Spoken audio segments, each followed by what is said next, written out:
Welcome to our new series, The Body's Truth, The Inside Story. In this series, we are discovering a remarkable sensing instrument that is the body.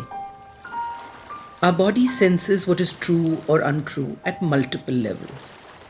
It also brings together many experiences from the past and the present, and it is always sending you wise messages. These messages reveal a wisdom from the deep, deep sea inside you.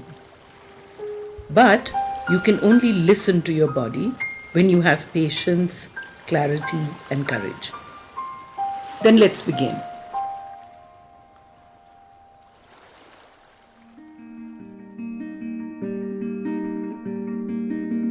Join spiritual psychologist and India's #1 biofeedback practitioner, Ritu Malhotra, as she guides you through the paths of self-discovery and personal transformation so that you can live in alignment with your values and purpose. This podcast is brought to you by Ajna Center for Learning. To know more about Ajna and connecting with the host, check out the links given in show notes. You are listening to the Cellular Alchemist podcast, and here's your host, Ritu Malhotra.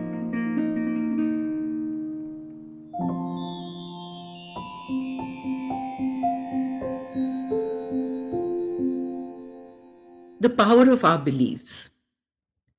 How many of us say to ourselves, "That's the way I am. I'm a night bird. I'm a workaholic. I'm just built to be overweight. It's probably genetic. That's just the way I am." But you'd be pleasantly surprised to know that the latest brain research says we are not doomed by our genes. In fact, we are marvelous machines that can adapt and change.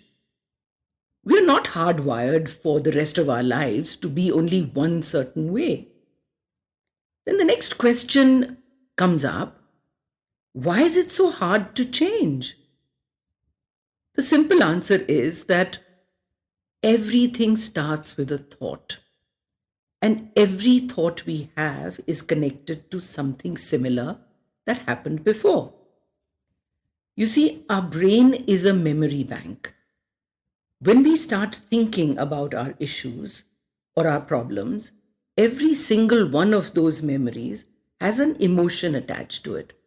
The moment we recall the past event, the unwanted memory of unhappiness, negativity, or failure comes up, and we start feeling anxious.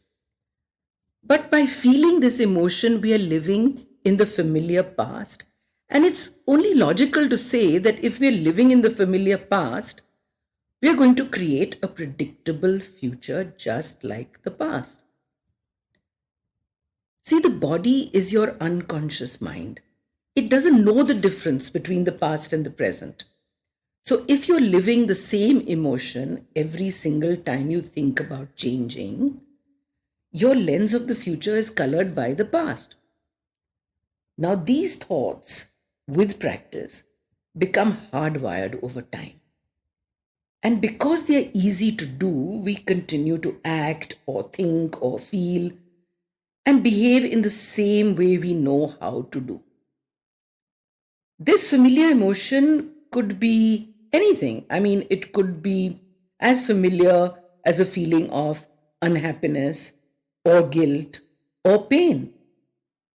But at least it's what we know. So many people would rather cling to what is known than the fear of the unknown or a chance of a new possibility. So what we learn is that 90% of the time, our thoughts are subconscious programs.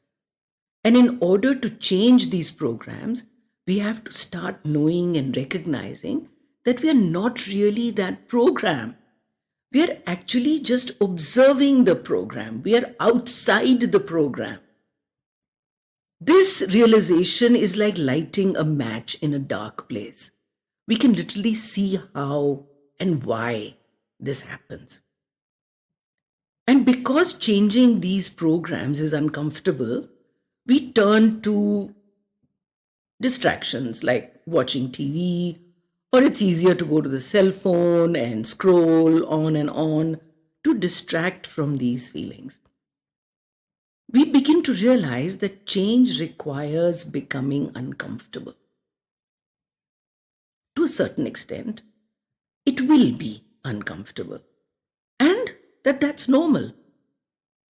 This is when we are stepping into the unknown. That's how we begin to reorganize the circuitry in the brain. Most people are conditioned to feel that if we're feeling empty or lonely, something out there is going to relieve this unwanted feeling. But if you believe you're creating your life, which you really are, you know that you don't really create happiness. Actually, you generate it.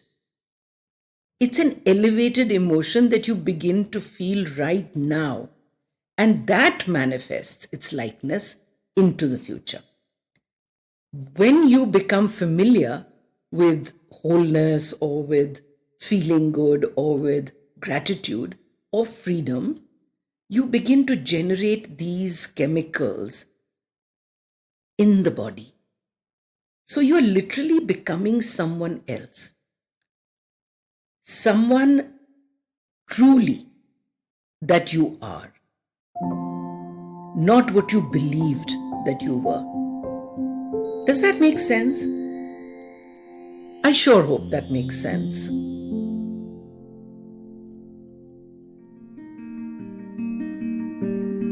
That was this week's episode for the Cellular Alchemist podcast with spiritual psychologist Ritu Malhotra.